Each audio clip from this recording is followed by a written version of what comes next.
How should I prepare for the recession of 2020 is a question I get asked all the time. We're at the end of the longest bull market in history. Stocks and real estate are overvalued. Half the world's debt is yielding negative returns. And in this video, I'm going to show you how to make sure you're prepared for the recession that's coming. And I'm even going to give you a guide that you can download for free that can help you make sure that you're ready. So stay tuned.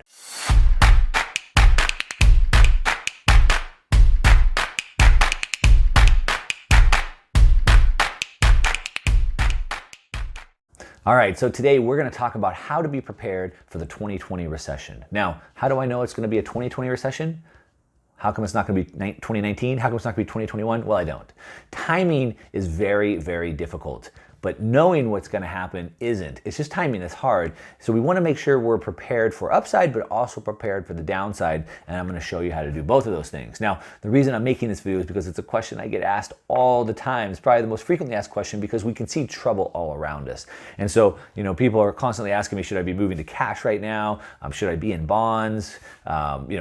Where am I going to be safe in this next crash? And so that's a question I get asked all the time. I answer all the time, so I figured I'd make a video about it. Before I get into that and tell you, I want to make sure that you know that I do have scammers out there pretending to be me, and I just want to warn you on this, so please be careful.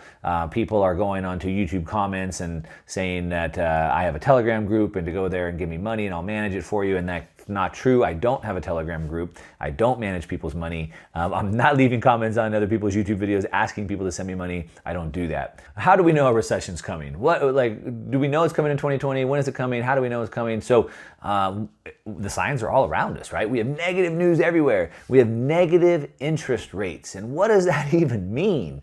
Well, let's see. That means that typically when you loan someone money, they pay you interest, right?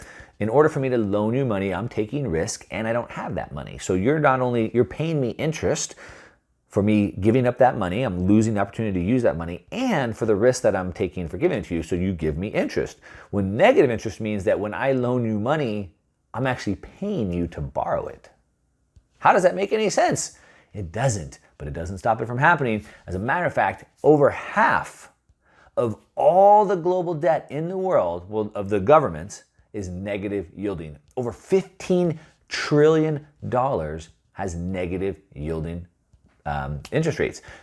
That basically means that $15 trillion is literally worth less than zero.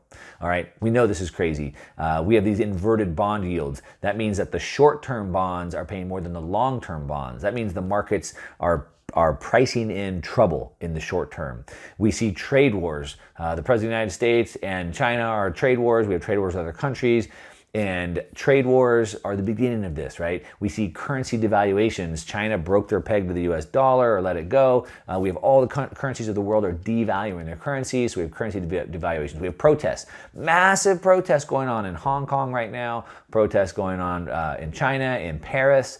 We have Brexit. Brexit's happening. It's going to be happening October 31st. Come hell or high water, supposedly. So we have all this stuff going on, a powder keg about to blow. And so we know it's going to happen. We also know that we're in the longest bull market in history.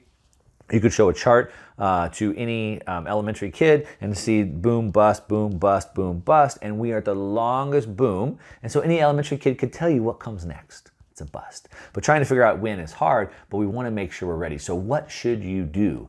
Well, like most questions, unfortunately, I can't give you an exact answer. I have to tell you that it depends. And what does it depend on? It depends on you specifically because everybody's in a different situation. It depends on your age, how much time you have left until your time horizon, what your goals are, right? If you want to retire in a year, 5 years, 10 years, 20 years, 30 years, if you're younger, you can make more money back. It depends on your income level, how much money you're making. Can you make the money back if you lose it? It depends on your risk tolerance. Some people like to take risks. I grew up racing dirt bikes. I surf big waves. I like to take risks. Unfortunately, it hasn't always worked out for me. I have metal in all the limbs of my body because of that. But I'm a risk taker. You may not be, and that's okay. It also depends on how much money you have. The more money you have, the different strategies you need to take. When you have a little bit of money, you can be risky because you need to make that money grow. When you have a lot of money, you have to be more defensive, and you have to protect that money. So it depends on a lot of different factors. So I want to show you how to think about this. So First of all, getting back to how we're going to be prepared for the recession is that you have to think about it from a big perspective. And one of them is like, do you have a long-term outlook on this? Again, right? What's your time frame? Do you have a short term, like I need money in a year or two to retire, or do you have a long-term outlook? So if you have a long-term outlook and you have a diversified portfolio, then I would say you probably don't need to do anything. All right. If you have a long time horizon and you have a diversified portfolio, maybe you don't need to do anything to prepare for the 2020 recession. But how do you know if you're diversified enough? That's the question. So you may be going, well, I don't know. Do I have a long-term outlook? Do I have a diversified portfolio? I don't know. So let's answer that question. How do you know if you're diversified enough? Well, we do a stress test. All right. So this is doing a test before we have to see the real thing. We want to make sure we're ready for it. We're going to do a stress test. And the way we're going to do it is we'll look at the history of market cycles. Again, like I said, any elementary student could tell you what's next. Boom, bust, boom, bust. We're in the boom. What's going to happen next? Right, bust. So since the end of World War II, the S&P has had 11 bear markets. And those 11 bear markets have seen declines of at least 20% or more. And what we do is we look at all those declines of 20% or more and we average them out. So the average loss in those 11 bear markets has been 30%. So in order to run our stress test, what we're going to do is we'll use the 30% and we'll use that as an example loss to our equity. Now, stocks are considered equities, so that's what we're using that word. So your stock allocation, your equity, and that's where most people have their money. So if you're taking advantage of your 401k or your mutual funds or whatever, your E-Trade, your Charles Schwab, you have money in stocks, you have money in equities. And so we've seen 11 times since the end of World War II that's drawn down an average of 30%. So let's use that. We'll use 30%. And what we'll do is let's say, we'll use that as example loss to our equity. So let's say that we have $100,000 of assets. You may have 10,000, you may have $1 million, I don't know, but it's just a round number, so it's easy to use. So we have $100,000 of assets, let's say. That's all the money that I have to invest, all right? And of that 100,000, I have 50% in bonds, so I have cash flow, and I have 50% in stocks, in equities, all right? So we've divvied up, so I have 50% stocks. Now, if those stocks were to drop 30%, which is the average that we've seen 11 times since World War II, then I would lose $15,000. That's 30% of the 50%, right? So a $100,000 portfolio, 50% in stocks, I lose 30%, I lose $15,000. Now, the answer is the results from the test. How do you feel about that? How do you feel about seeing $15,000 lose out of your portfolio? Can you withstand that loss?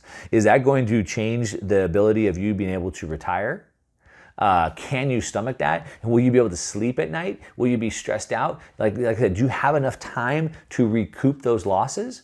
All right. If the answers are no to any of those, then you need to revisit your asset allocation. Now, I gave you an example of how we do it to our equity position, but look at your crypto portfolio, look at your bond portfolio, look at your real estate portfolio, look at each one of your portfolios, and you can look at the drawdown on each one on average throughout, so the last 50, 60 years, and then ask yourselves if any one of those were to draw down the average, where do you feel? How do you feel? What's the stress test? What's the results?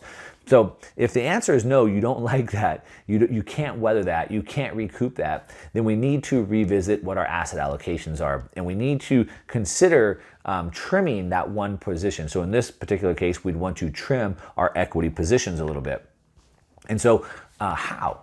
How are we going to allocate that? Well, we need to, again, it goes back to, it kind of depends on you. It's specific to you, and it depends on your age and your income and all those things.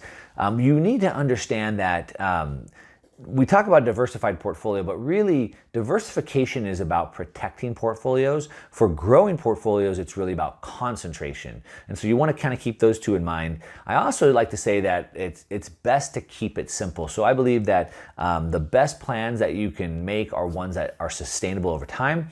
So you see all kinds of like crazy diets, for example, this 28-day diet or this 30-day diet, or I'm going to go on this crazy strict keto diet or whatever it may be. And for most people, it's not something they can sustain over the long term. So I can do it for a month, but I can't do it over life. I've been able to stay in shape because I've figured out a plan that's easy for me to stick to, right? That's the best one for me. And the same is with my portfolio. I want to set it up in a way that's easy for me to play the upside and the downside and have it safe, and I can keep it sustained over my life. If I get too complicated, it can actually put myself in more harm's way. And so I like to have a 4-part asset allocation strategy. If you look at any of these Wall Street guys, are going to tell you 10, 11, 12 categories, and it's just way too much. 4 parts that you should allocate to be prepared for the 2020 recession. Now, I've gone over more time than I should on this video, so what I've done is I've put together a guide that you can download for free, and it's going to walk you through this, give you some sample portfolios, and show you where you should be depending on your age and your income level and your risk tolerance and stuff like that. Gives you some sample portfolios, and then you can make your own from there. So again, just go ahead and download that. There's a link down below. You can get it for free. I'd really like for you to use that, take a look at it, and let me know what you think. I want to make sure you're prepared for the 2020 recession, or any recession whenever it happens to come. So if you like this video, give me some thumbs up on it. If you don't, give me some thumbs down. Either way, but let me know in the comments down below. Let me know what you think about the guide and what of these, which part of these subjects you want me to dig into deeper. That's it. To your success. I'm out.